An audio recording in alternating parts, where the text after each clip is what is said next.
Welcome to the Circular Firing Squad. I'm Marty Gensius, a counseling faculty at Kent State University and host for Circular Firing Squad. We've got 6 members, 6 questions, and 6 answers for each question. Questions are generated by each squad member, and they run from the serious to the silly. Let's start out with introductions tonight. Jen? Jen Cook, assistant professor, Marquette University. Elliot Ingersoll, professor, and I'm in organizational chart purgatory.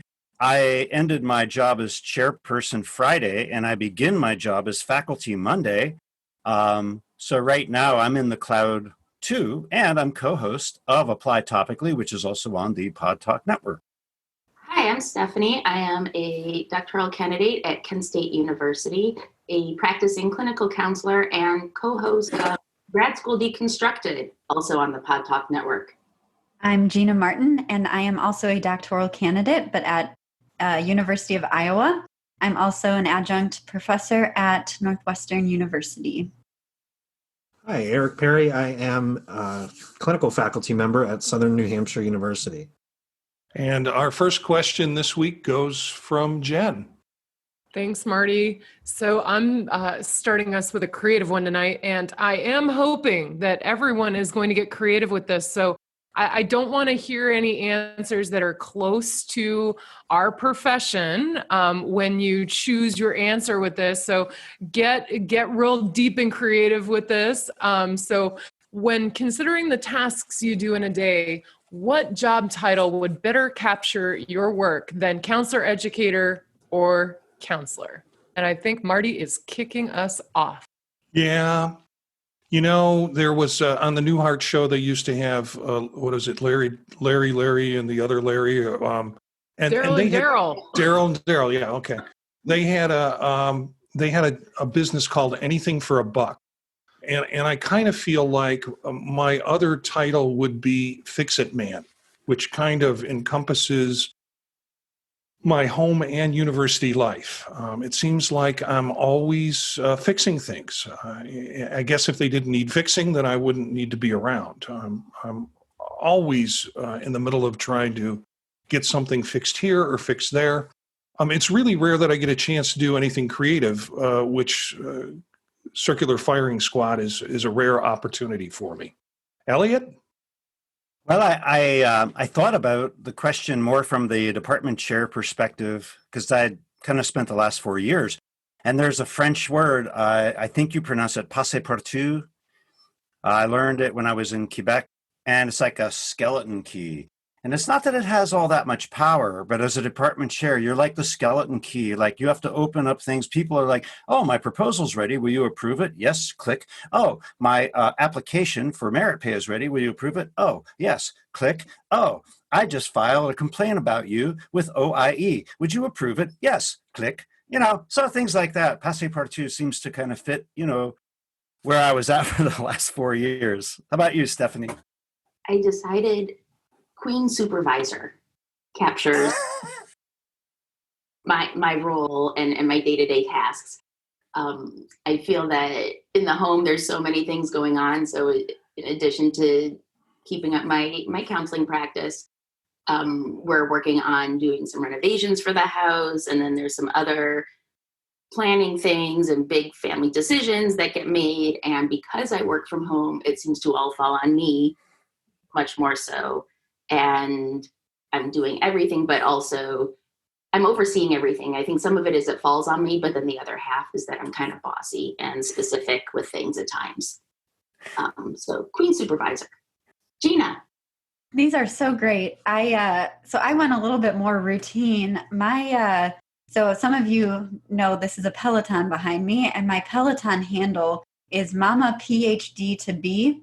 And I think that encompasses a whole lot of what I do these days. I am the headmaster mama at home. I have to run snack time, nap time, bedtime, all of these different things. And then in between those, I am a professional email responder and also a meeting attendee, I think would be the main 2 roles that I have in my professional career. And then on the side is the mama part. So that Mama PhD to be is kind of my all-encompassing job title. Eric?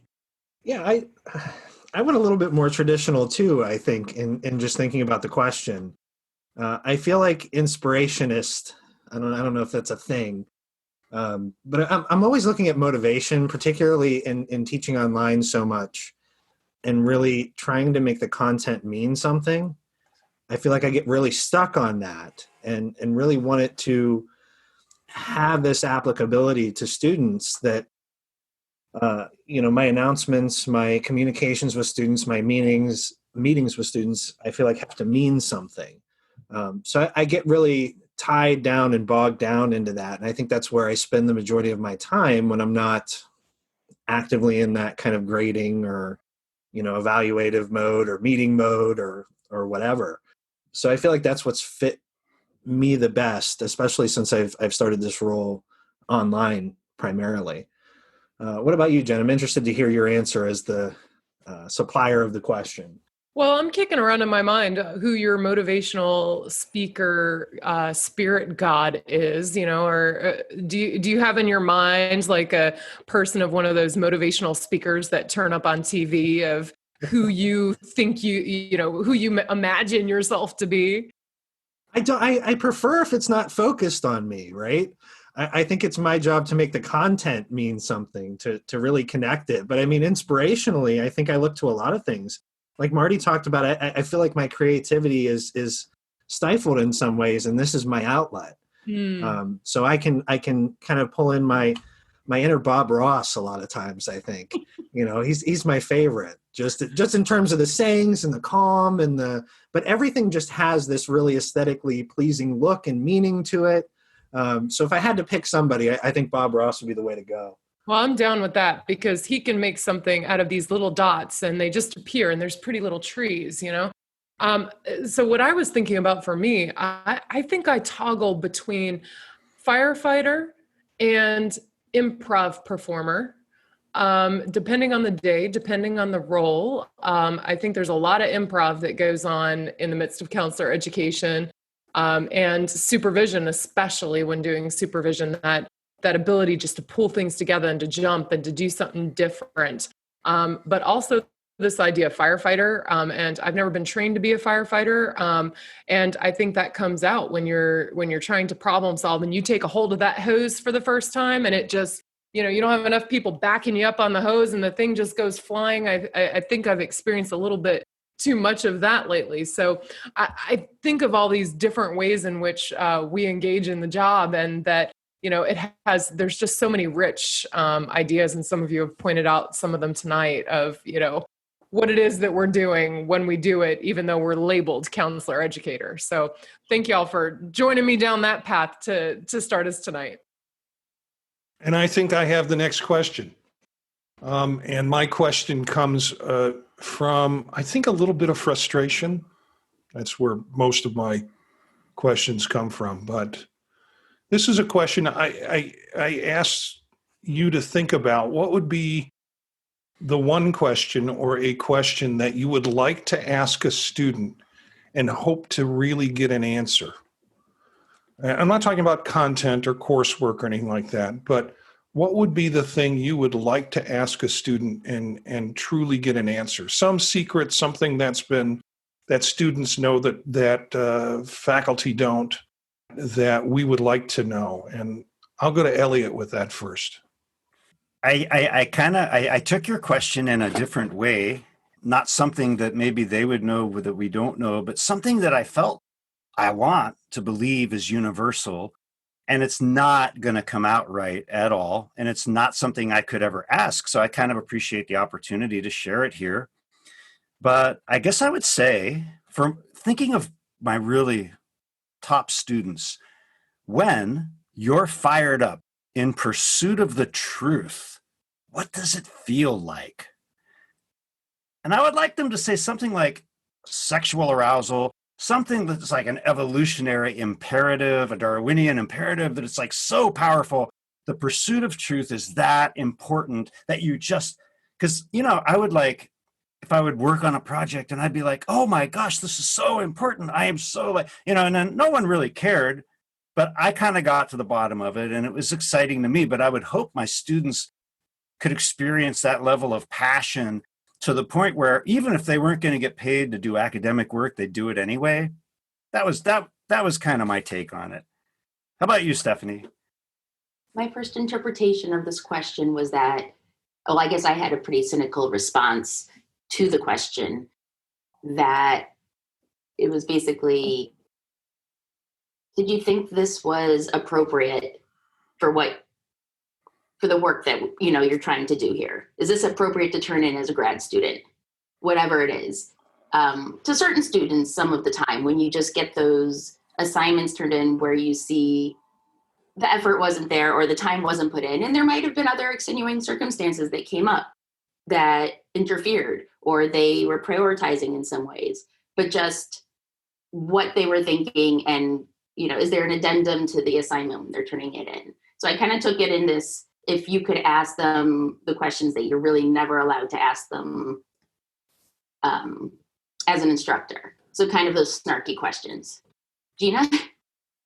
Yeah, so mine was more along the lines of what Stephanie was saying too. And this is more for undergrad students. I teach a bunch of undergrad students, and it's an online course, and there's very many students in this class. It ranges from like 40 to 50 every semester. And every semester up until 2020, I'll give them 2020, but prior to 2020, I had some excellent excuses for missed deadlines and missed final exams and missed homework and whatever. And I just really would like to ask them the question, really? Did that really happen? This year, all bars are withheld because, anything can happen in 2020. Here in Iowa, we just had a hurricane in inland Iowa. So you never know. But prior to 2020, that would be my biggest question to students. Eric? Yeah, I kind of maybe went in a different direction. I thought about this a good bit when I saw the question, and always interested in this conversation about altruism, right? And have this conversation with my students a good bit. Why are you here? Why are you doing this? And there's a lot of answers and responses you get from that. And, as a counselor, it feels really good to help people, right? You get that something from it. And we can always have that debate at some point, but I don't think altruism really exists. I think, we do it and we get to feel good from it, and that's okay. It's okay to feel good doing good things. I don't think that's necessarily a bad thing. So, part of, I think, what I want to know from students, like, is this altruistic pull? Is that something that really brings you into the profession? Or is it the wanting to feel good by doing good that brings you in? And I don't make a judgment from either one. I'm just more curious and want to know, I guess, for my own selfish reasons, where that theory comes from and whether or not that has some teeth to it. Because I can answer for myself that part of the reason that brought me in is it felt really good to do really good things. And it's a really hard job. It's not the easiest way to go about doing good things for other people. So why this route over others? And again, I think we get some responses, but some of them I think feel so surface. And you're maybe in your semester or your class time with them, you're not able to get to where you'd want to be to get those responses. But I would want kind of the clear picture of what that looks like for someone. And I think I've gotten a few of those, but maybe not as many as I'd like. What about you, Jen? Well, first, I want to give a shout out to Steph and Gina that seriously, I love your answers and live them. And, really what I want to ask them is, do you actually think I believe you? And I'm to the point, and I've been teaching it so long now that I just find them hilarious, and whether or not they're true or not, I'm just sort of like, like you got one on me, okay, we'll live that reality for a second. But I think I would really love to ask my students, I do sometimes ask them about their facial reactions when I see them in class. When they look a little screwed up and their eyes are curious, and I'll say, oh, tell me about that. But I would really like to ask them how crazy they actually think I am, because I do think my students think that I am bat crazy some of the times when I make suggestions of what we're going to do for an activity, or when I know that I'm pairing them with someone that they would rather vote off the island for the rest of their lives, et cetera, et cetera. And I see it on their faces, and I go forward because I love mixing it up. But I do think that there are some that think that I should be diagnosed differently than what I am and likely locked up. And I would love to hear what they have to say about that. Marty. Well, this question came out of a little bit of frustration because I was going to take one day off with Aileen and we were going to spend the day driving around Northeast Ohio. And that morning I made the mistake of opening my email up, and there was a question from a student that had occurred because certain things didn't occur, and I didn't know if I could help, but here are the kinds of things that happen. I really wanted to ask the student if I could, is it okay? When is it a good time for me to go on vacation for you?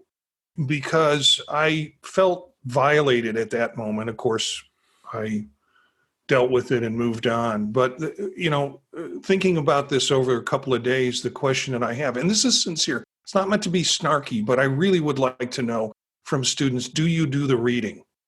Because it would change my whole way of teaching, given an honest answer around that. Or are we just kind of playing this game? And when you do the reading, what does that look like for you? How do you maintain the information? And do you find it of value? Those kinds of things. And that I could get 100 different answers to that question. But I never quite know the answer to that question and never will. I mean, even if I've asked students directly, I can't tell if they're really giving me the truth on that. So that would be the question that I would want to ask students. So the next question goes to Elliot. Hey, yeah. Okay, so a little lighter on the palette, so to speak.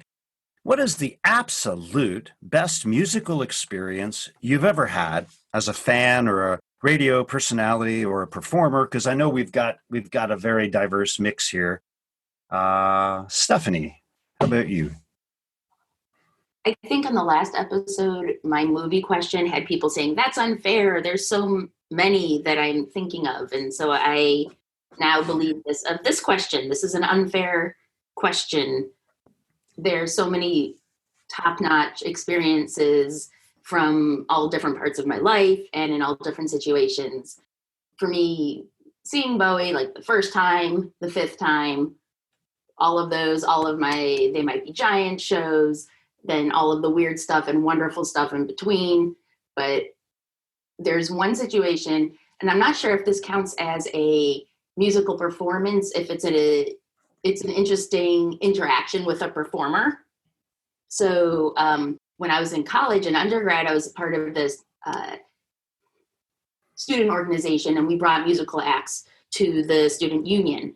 And we were bringing in an act called Loud Music, Silent Film, and it was Lee Ronaldo from Sonic Youth and this drummer, William Hooker.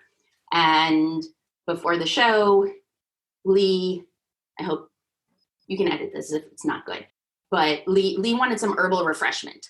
And I am just like, I'm in charge, I'm the music director, so I'm trying to like give the talent what they want, but that's not something I have on hand. So kind of run around, but at the end of the day, found the tea that Lee wanted and drove him around in my stick shift Saturn while he, quote unquote, drank it. So that's mine. Gina? So great. So mine's a little bit different. I have two actually, and one is like a serious one, and the other one is something that will forever be burned into my memory. So we're going to start there. So I am not a musically talented person at all. And we were on a cruise ship at one point on a long summer vacation. It was like a 10-day cruise throughout the Mediterranean and all of this, and it was great. But we had karaoke night every like Tuesday or something like that. So my cousins and I, we were all on this cruise ship together. So aunts, uncles, cousins, big Italian clan, so to speak. And a few of my cousins are really musically talented. And so we put together a new rendition of Bohemian Rhapsody. And we sang that, belted it out on karaoke night in this cruise ship. And for the rest of the cruise, the remainder of the entire trip, we were known as the Castellano clan, and people would cheer for us every time we got on a bus. Anytime we, did anything, it was really great. And I am not a musically inclined person at all, so that made it all the better. My one true moment of fame. Yeah. So Eric, Mamma mia, mamma mia. oh yes, it was wonderful, glorious. I Eric, actually performed that in high school, Gina. So I was in a group, and an 8-voice, 8-part group, and we performed Bohemian Rhapsody. So yeah. I'm sure it was much more musically spot on than ours was, but yes, definitely. Ours was also probably 8 parts with only 6 people. That's wonderful. It was something. It's fantastic. Yeah, I'll leave out my my karaoke rendition of Wrecking Ball that I actually did with my students at karaoke night that we have at one of our residencies. It was funny. There's a video floating around somewhere. Anyway, my number one experience. So I have very eclectic musical tastes. Listen to all kinds of different stuff, and Metallica was a big thing for me when I was younger, and I didn't get to see them live until I was in my mid-20s or so. I was in school. I'm sitting up like in the bleachers, right? Just no money, poor college student. Like, these are the best seats we could get, but my wife was determined to get me there. So I go with my brother, and the show's phenomenal, but they stop about halfway through. And, Metallica, they're getting up there now, right, in terms of age, and they just kind of stop, and they're like, look, we love the mosh pit, right? But if anybody gets hurt, we're walking out. And then they continue, and they do that in the middle of like Enter Sandman, right? So they're like, they completely stop the song, want everybody to chill out. I'm in the rafters drinking a Pepsi, eating popcorn. Like, good for you guys. That was the kind of rock spirit we had that day. I just thought it was phenomenal. Like, this heavy metal band just stops and says, look, we want everybody to be good and not to get hurt and to enjoy themselves, right? It's really interesting and really fun for me. What about you, Jen? Well, I want to echo Steph that this question is completely unfair. I have lots of stories in this genre, and this isn't my story, but Eric, I just wanted to share that I went to see The Offspring when I was like 16 years old, and the band stopped playing because they had a bomb threat and had to empty out the amphitheater. So that's my weird music that stopped in the middle. Yeah. And I've just admitted to whomever listens to this that I was listening to The Offspring.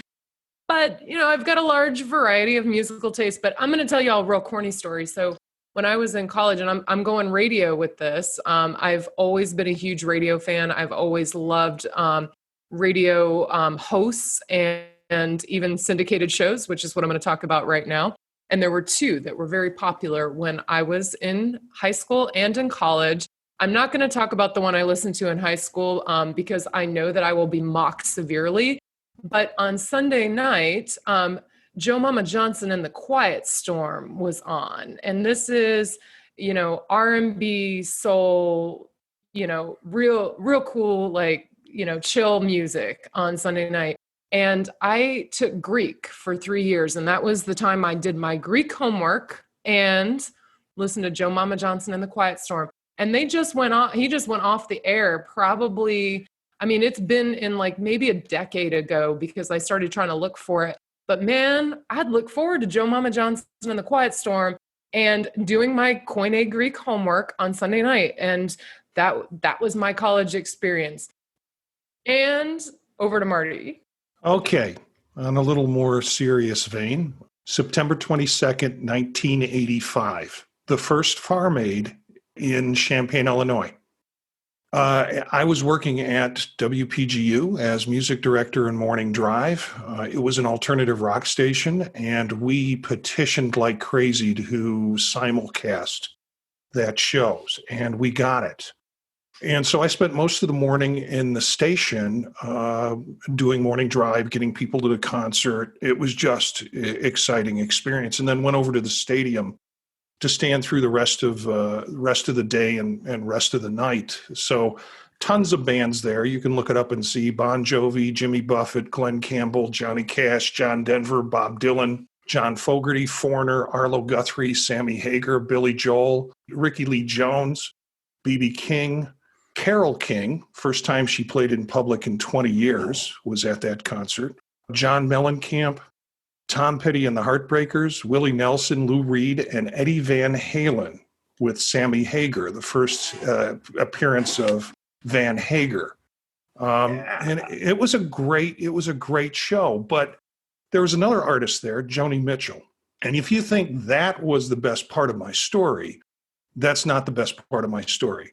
Because the night before, our station had talked to all the record companies and tried to convince them that they need to throw a big party and throw money our way to throw the big party. And we had one. And it was for the station, for the sponsors, for the record companies, and also for the artists. And I'm at the party and talking to people. And one of our disc jockeys comes up and says, Joni Mitchell's at the door. And I said, why is she still at the door? She needs to be inside here. So I went over with him, invited her in, and said, Miss Mitchell, is there anything that I can get for you? And she said, well, a martini would be nice. And so I walked her over to the bar, kept people away from her, and she was there to meet with her record rep. And so I had the honor of buying Joni Mitchell a martini. And that's my rock story. Elliot? I can't come close to that one, even though it's my question, but I was like, I knew there would be a really cool diversity of responses. That's awesome. That is so cool. I was thinking of, I'd worked as a solo performer and in bands, and there were nights where everything was just right in the pocket. The audience, we were communing. It was awesome. But I was in a duo in Kent with Dale Galgozzi, old friend of mine. We were together like 18 years, and we decided we would play anywhere, anything people wanted to hear. We played the opening of a cigarette store, which I got 5 years of purgatory for that one coming. But we got involved with the Ohio Arts Council, and we ended up for 12 years. We did about 100 shows a year for kindergarten and first graders, mostly in inner city areas. And when I think about, like, as a performer, an artist trying to communicate with the audience, connect, God, little kids were such an awesome audience. And I know there's a lot of elementary teachers who just despise me because we would just get them totally wound up, and then we'd leave and say, thank you, and then they have to take care of it. But those little kids, they would come rushing up and they'd grab your instruments, they'd grab onto your legs, but it was just so wonderful. And when I was thinking about, especially working with someone else, the shows that we got the biggest kick out of, it was with those little kids. And we weren't really even children's performers. We just figured it out. But that's the energy. And I got to play for my kids' schools when they were growing up, and I got a little bit of that. But that was fantastic. Stephanie, how about you? So my question is, coming back to the times, has there been a change in your how often you socialize with people and friends in the last several months? So with COVID and everything, has it impacted your social scene at all? Gina? Yeah. So this is an interesting question because I think it's definitely changed, but I don't know in terms of like frequency. So I don't see family nearly as much. My family lives in Chicago and I live in Iowa. So that's been a little bit challenging, but also like friends that I normally saw on a day-to-day basis, people from my PhD program, stuff like that. I don't see them nearly as much, but going outside all the time, I've noticed that I have now met all of my neighbors and all of my neighbors' children, and we hang out all the time, like all day, every day. So I think I'd actually say I'm probably socializing more now. It's just different. Eric? Yeah, I think frequency has changed, but also the types of relationships that I engage in more has changed. So I found that because we've been physically separate, I've done some new things. I've tried out golf. Not great at that. It's easy to social distance though and be around people and play outside. And done some of the similar things as Gina's done. We've met the neighbors and we have this kind of communal backyard where everybody sits out back and yells at each other, to each other and at each other, depending on the day. But I find myself really more connected to the people who have similar interests because it gives us more to talk about and it seems like we connect a little bit better. Comic-Con was online this year and had a couple of friends who are interested in the same things and colleagues and really found us connecting around these interests and things that have helped us kind of cope with the times, entertainment and things like that. I feel like those relationships have really come together. I've done a lot with games and with, like watch parties and those types of things. So I feel like I've grown a lot closer to the people who I share more genuine interest with, who I may not have spent as much time with before. And I think that's what's, kind of what's shifted, right? What about you, Jen? Well, I've legit only hung out with one person IRL since this whole thing started. And 2.5 hours of sitting outside talking to her flew by. I mean, it was like 30 seconds. A lot of my friends don't live where I live. My family doesn't live where I live. So, I rely on air travel a lot. I rely on being able to get on a plane just about any time I want to be able to go and see my friends and my family and that type of thing. So I would say obviously that has decreased, but my phone time has seriously increased. And I committed to walking every single day when this whole thing started because I knew I couldn't go get massage and I have problem back. And so I talk to somebody just about every single day on one of my walks. And I typically take 1 or 2 walks a day. So I would say my phone communication has seriously increased. And the other, obviously, not so much. Marty? You might find this hard to believe. I have few friends that I do social things with. Aileen and my extended family live outside of town, out of town. So if we see them, it means we have to travel a good distance to do that. Our son and daughter live in town. So really little has changed with our kind of family communication or social communication. I Zoom with my sister every week on Saturday, and her husband, Aileen, and myself catch up. And to be honest with you, we've probably spoken more now on a weekly basis than we have because of COVID. So it's interesting how that relationship is kind of pulled together. I do have a Mac users group, which meets on Saturday mornings. Now they're meeting via Zoom. They used to meet at the library, and that's not possible. There's a lot less talk about Apple products and more about COVID and health concerns because most all of the members are retirees.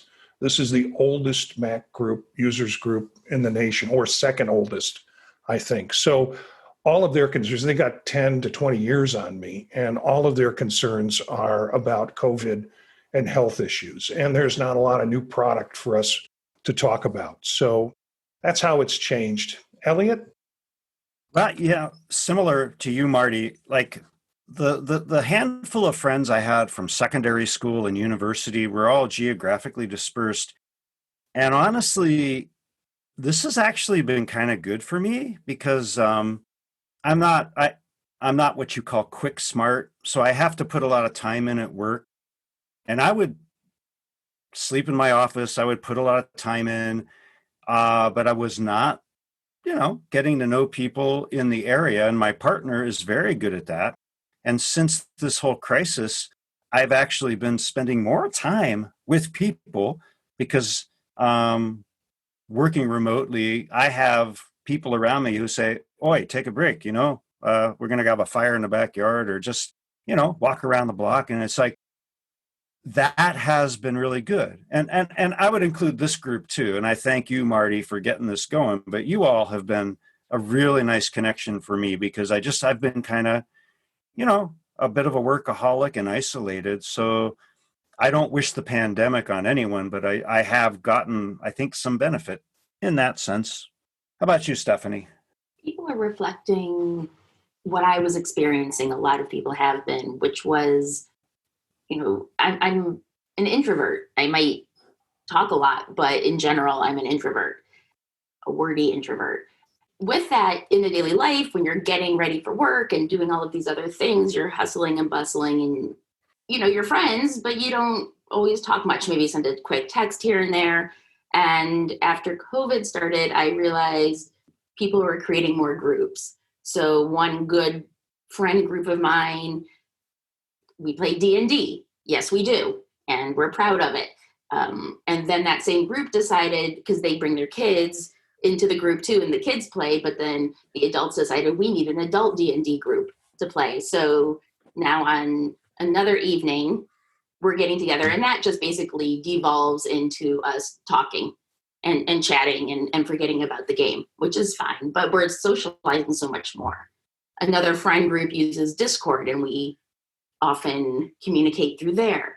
I joined a Q methodology group, and we meet once a week. And that's a great connection. And I feel like I'm building new friendships and new connections and all of these opportunities to get closer and spend time together. Another night a week with a friend that graduated from the program, we watch a TV show together. So things that are happening regularly now. I'm socializing more, which is really, it's nice to have the time to be able to do that without feeling stressed about making time for that. And I do feel that COVID has created those opportunities. Gina, with the next question. Yeah, so this next question is purely self-serving. I am entering into the dissertation phase of the PhD. My proposal is actually this coming Wednesday.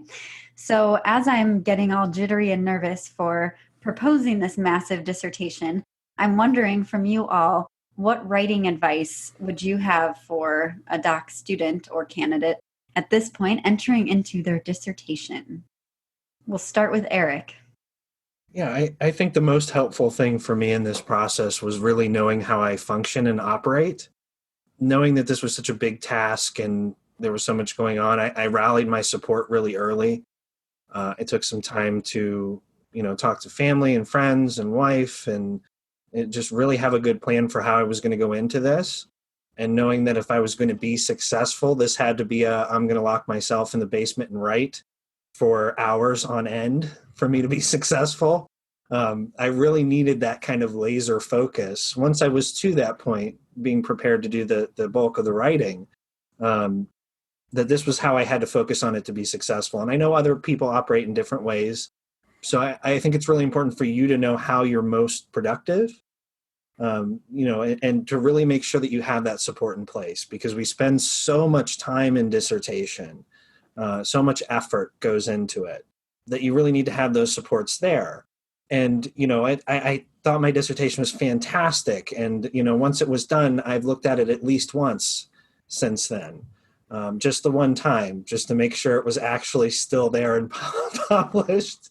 So, at the same time, having that recognition that this will end, it has an ending place. I think that really helped motivate and move me through the process. So yeah, I guess next is Jen. I would say my biggest advice for writing for doc students is and this needs to be way before the dissertation, is to get your basic writing skills down. So basic subject, verb, get rid of those gerund phrases, sentence flow, idea flow. And, I went into a doc program learning all of these things. So I say that as somebody who had to learn this later. I didn't learn it in my first graduate program. I started to learn it in my second graduate program. And thank God I had a mentor who sat me down and said, you can't write like this quickly and easily when you get into a doc program. So I would say basic grammar stuff, if you feel you don't feel strong, or you've been told you're not strong, get those basic rules down, because it'll make your life so much easier. And you can focus on the content rather than putting the sentences together. And I think that's probably the biggest thing any doc student can probably do. Marty? My advice would be to create the environment that you need. And, I had to seriously think about when I was going to write, how I was going to write, and pace it. So even calendar it out. For me, I worked in radio and worked morning drives. So getting up at 3:30 in the morning was part of what I was used to before I went into a doctoral program. That was the time that I chose to write because I had toddlers in the house and they were most likely asleep at 3:30 in the morning. I could get a good 2 to 3 hours going on that. And if I did that consistently every day. And the other thing, at that time in the morning, when I was doing my dissertation, there was nothing on television. There was no other distractions. But as it turned out, one of the first super Walmarts was built down the block. So I would drive over there sometimes at 3 o'clock in the morning and pick out whatever music I could find that I was not familiar with. So I could be listening to music with my headsets on while working on whatever writing I was doing. And so it was a matter of creating the environment that would work for me and picking what you know about yourself in terms of the writing that you have to do, and then set goals and dates and do it. Elliot? I had kind of two levels of response. My first one was be bold, be fierce, be relentless, get Adderall. That was kind of my first take. But then I was also, you can't be bold or fierce or relentless if you don't have the right committee. So it was kind of like picking those people who were going to support you. And I had a great committee. And I remember saying to my chair, I said, there's got to be a point in life where you can say what you think without having to cite 15 people. He said, oh, there is. You're not there yet. That was very helpful, and I was like, yeah, okay. Also, the other piece I would say is do it every day. Set a time every day where you write. Stephen King has that in his book on writing, and whether I'm writing fiction or journal articles or textbooks, that is so critical because there's a muscle memory that gets into your mind, brain, body unit. So just commit time every day. Start with what's reasonable. If you're raising a family and working a job, start with an hour, bump it up as you can, but just make it a practice because honestly, if you don't write every day, you won't figure out, oh my gosh, most of these adjectives don't need to exist here. And, you learn and you keep going and cutting. So, those are the things that came to mind. How about you, Stephanie? Well, I appreciate hearing all of these responses as I am probably in the earliest part of the dissertation phase from anyone in this group, since most of you have completed it and you're going to do great when you propose and you're doing it. That's awesome. So for me, I've just been getting started, and advice or information I would give is that invisible work is real. This concept of invisible work. So when you're maybe not being as productive and seeing the product come out onto the paper, if you're thinking about it, if you are conceptualizing what you want to say, or you're just mulling around research, questions about the research you want to do or what you want to write, it'll come out. You'll get it done. It'll get on the paper. It'll produce product. It might not in that moment, but it will. So just keep thinking about it. Don't ever just completely put it to the side in the back. And so it kind of piggybacks on the writing every day, but don't ever just completely stop thinking about your dissertation, because that will pay off in the long run. And to be gentle with yourself if you don't write 50 pages in a sitting every time. Stephanie, I just want to say I love that, right? I have a file on my desktop that's titled BS. That's the title of the file. And whenever I need to write something or get something on paper, and it may never amount to anything, but it has often turned into things that I've used later. No matter what it is, I just write it. It can be total garbage, but at least I've put it down and it's there. And I did the same thing for dissertation. I wrote entire pages that I eventually deleted, but it led to something. It's a process. It's not a, I'm going to sit down and do this A to B kind of journey. And I really appreciate that you said that. And I want to echo the write every day thing, because I do write every day, and I have written every day, most every day, I would say, since I was in a doctoral program. But I would also say, don't be afraid to out crazy the crazy. So, the demons come every day, right? Of like, you're not good enough. You can't write this. You don't know what you're doing. You don't have a 2-hour block of time. No, just, you have to out crazy the crazy and find a way through it. And I wrote 40 pages of chapter 2 by going to Pocatello, Idaho for 8 days and spending it with another person who was also in the midst of chapter 2.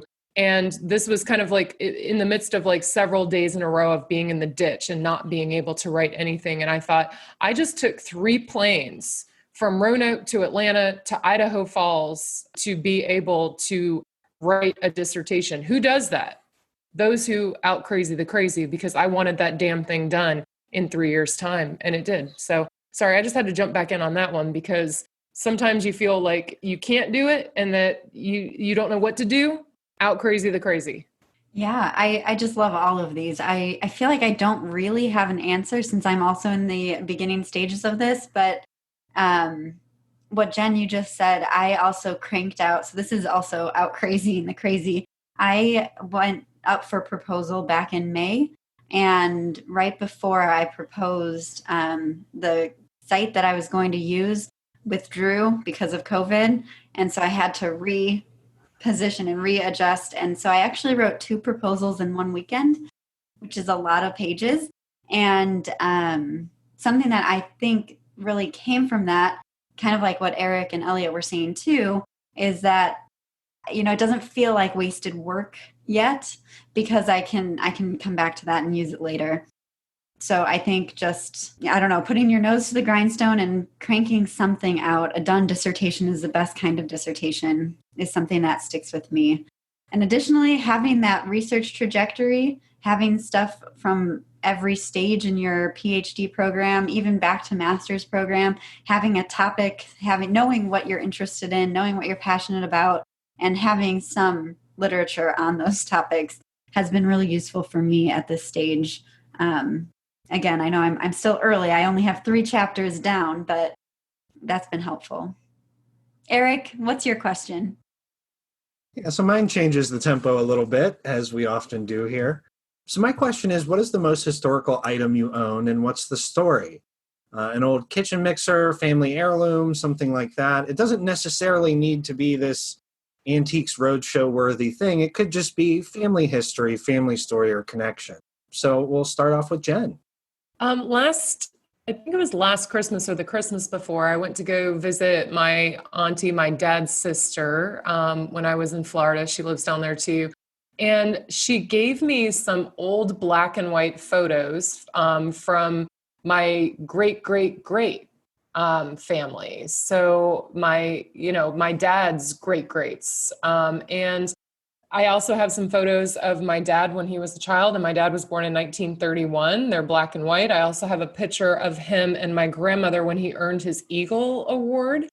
And I would say that those are probably my most cherished. I have, a few, knick-knacky kinds of things. I have this great lithograph my mom gave me. I don't think it's historic in any kind of way, but it always hung in our hallway when I was a kid, and she gave it to me, and it's really cool. But these black and white photos of my dad's side of the family, of people I've never known but somehow feel connected to when I look at them, are just very, very special to me. And I'm trying to figure out a way to display them that really shows their power. Marty? I have a 30-volume set of the complete works of Dickens.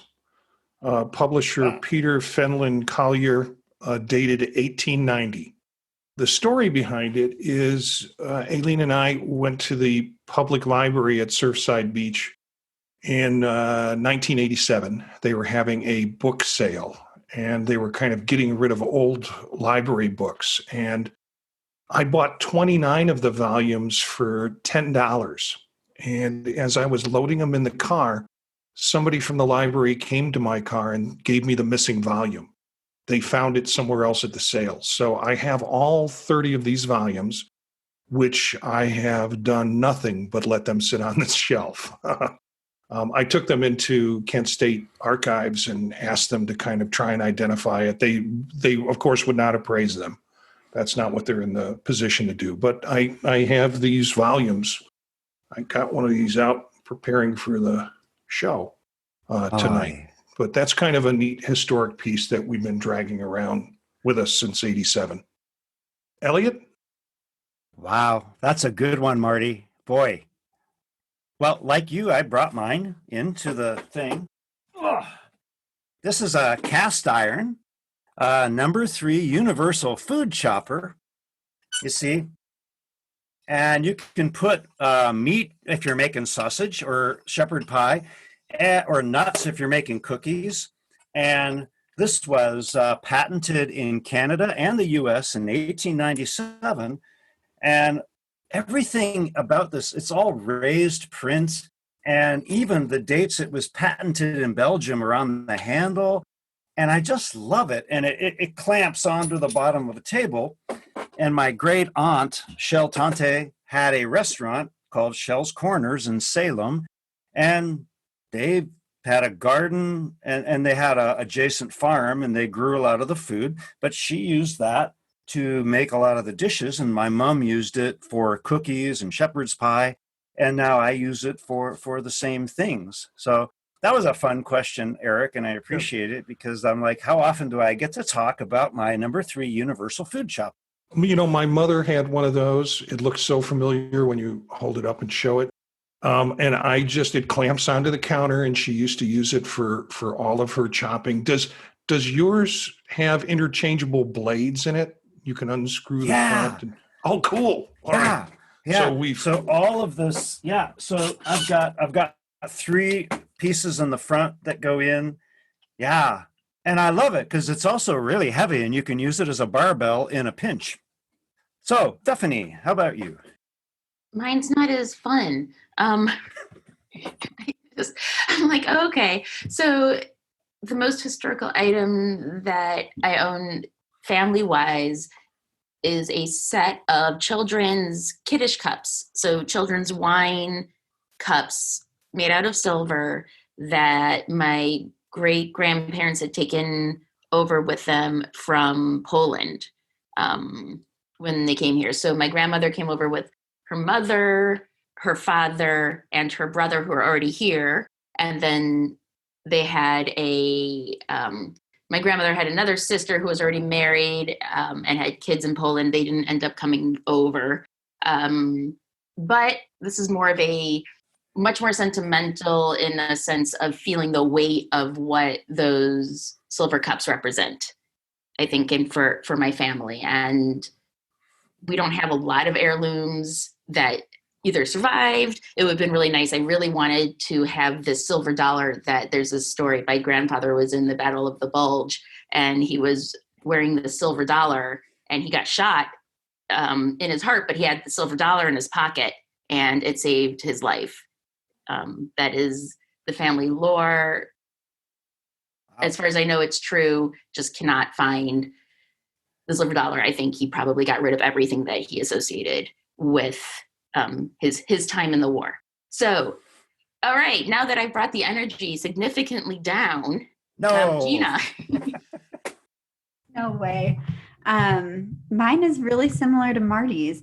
So I just went and grabbed them too. I have these 2 really old books. They're Shakespeare's works, and they're first editions. So this first one is from the 1880s, I think. The inscription, so there's a little inscription at the front, and that's from 1883. So I think it was printed slightly before that, but there's no date. But the person who sold it to me, I bought it. So I studied abroad, and I lived in South Kensington, London, for a little while. And we would go to Notting Hill all the time. And so I found this at a very small little book caddy. It wasn't even a shop. And the person there told me that because of what it was binded out of and all this stuff, they knew that it was one of the original ones. And I can't remember how much I even bought it for. But that was that one. And then the other one here is a second edition Shakespeare. And it's also very old and beautiful. And my toddler recently added this little character to it. She ripped the cover off, for those of you who can't see. But they're still very, very cherished items to me. I love to read, and I was an English major in college, so narratives are kind of my thing. And so these are very special. Back to you, Eric. That was awesome. And I was always fascinated with the stories that people have, and I brought mine too. No one can see it right now, but I've just put on a very nice straw hat. I do an activity with my students called Fear in a Hat, and I don't know if anybody else has ever done this, but we've done it with kids a lot, but I do it with my students. I usually use a hat. This is a replica. The original hat was my grandfather's. He wore it to our wedding. He had it for years. And I take it around with me because he symbolizes courage for me. He had schizophrenia, a lot of health issues, but I'd never once seen him scared, right? Never once seen him just terrified of anything. He was very, just positive and uplifting person. And he would talk about being scared without seeing him scared. And it was just a strange thing. So I thought, this person who personifies courage for me, I'm going to take his hat and use it. And each student writes down a fear and folds it in half, puts it in the hat, and we talk about it. And usually it's related to residency experience or learning skills or getting into field work, or it's a way to get the students to talk a little bit about their fears without having to acknowledge them out loud, and also recognizing the things they have in common. So I've put away his hat because it's special to me and it's starting to show some wear. So I got this replica to take with me whenever I use the Fear in a Hat activity. So I think we're at the final shot portion of the show, and I'll pass it back to Marty. Yeah, final shot question for tonight. What do you wish grew on trees? Jen. Care for community, not just for self. Elliot. Yeah. Kindness, civility, and they taste like bacon. That's my take. Stephanie? Time. Gina. You all are too good.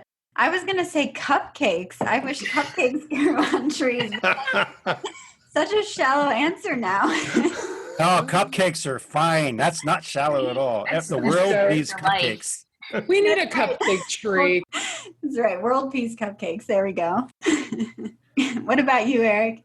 I feel like I should end with humble pie, right? Let's be humble, right? Let's offer grace, give grace. And I think because we can pick how it tastes, we'll go with rhubarb because it's one of my favorites. Rhubarb. Yeah, that I would have to be really humble to eat rhubarb. I went with compassion. I wish compassion grew on trees. So let's review what we learned tonight. Jen let us know that we need to get our gerunds in shape. Elliot taught us how to say skeleton key in Quebecois. Stephanie knows how to find the tea that you want. Eric let us know it's okay to feel good for doing good things. And according to Gina, nothing really matters. Anyone can see. Thanks for the squad tonight. Look for some of these characters on their podcasts on the Pod Talk net. You can also find out more about them at circularfiringsquad.net. Our theme music is from Menage en Quad, Real Swing Shet. That's it for this episode of Circular Firing Squad. Ready, fire, aim.